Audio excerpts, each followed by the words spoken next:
drowning in a sea of time entries and struggling to make sense of your project data? Let's transform that chaos into clarity by mastering tags and categories in Clockify. First, navigate to your Clockify workspace settings. You'll usually find this by clicking on your profile picture or workspace name in the top corner, then selecting Workspace Settings from the drop-down menu. In the settings, look for the Categories section here.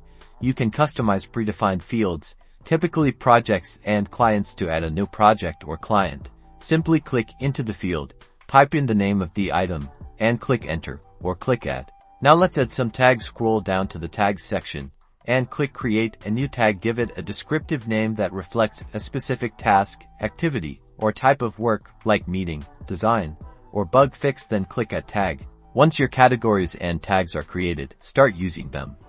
When you're tracking time, select the relevant project and client from the drop-down menus. Then, in the Tags field, choose the tag or tags that best describe what you're working on. You can add multiple tags to a single time entry. The real power comes with reporting. Go to the Reports section and use the filters to analyze your time data by project, client, and tags. This will give you detailed insights into how you're spending your time and where your resources are going. For example, you can filter by the design tag to see how many hours you've spent on design-related tasks. And just like that, you've transformed your Clockify from a jumbled mess to an organized powerhouse. Embrace the power of tags and categories to unlock deeper insights, streamline your workflow, and boost your overall productivity.